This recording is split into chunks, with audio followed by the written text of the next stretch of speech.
Hey friends, I want to talk about something today. I want to talk about when you are a first-time home buyer and uh, it's a scary process.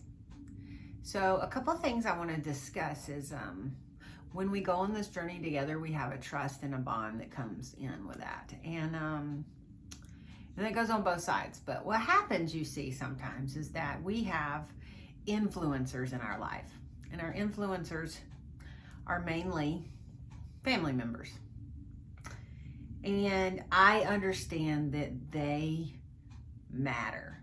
They completely matter in this process. But you see, the problem comes in when we've been doing this every week, looking at countless homes. You guys are renting a home.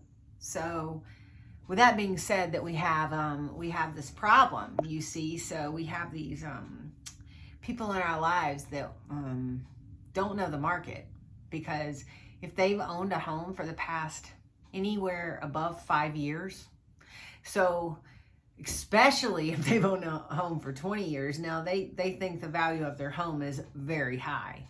But when you're buying a home, they remember, keep in mind that they remember what they bought their home for. And that poses a problem, you see. So it's really, really, really hard if they haven't been on this journey with us to understand the process. Some think that I am not disagreeing. A first-time home buyer should be able to buy a home for $200,000, but that's not the reality, and that's not the market. So to bring them in on the back end of a transaction and to see what we're putting offers in on it, especially now don't forget, sometimes if I win the offer, we just did something big, let's just say. Okay, because that's already a challenge, you know? And I don't want anyone to get a home that they don't want, for sure, because you're the one that has to live with it at the end of the day. But you're renting. Some people's rent is $2,000 a month. But then for some reason, somewhere in that, looking at the square footage, the price per square footage comes into play. And well, I'm sorry, Mr. Family Member. Square footage is not $100 per square foot today.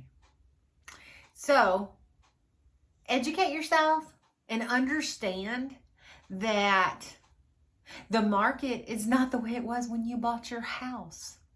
And sellers do not pay for everything when you're buying a house. And if you want that for your family member, then we need to look at homes that's been on the market for a while. And go on this journey with us for day one. Don't come in when we have an offer and we're sitting there and we're trying to negotiate, thinking that someone's not working for your family member. Because I take that personal and I take it seriously.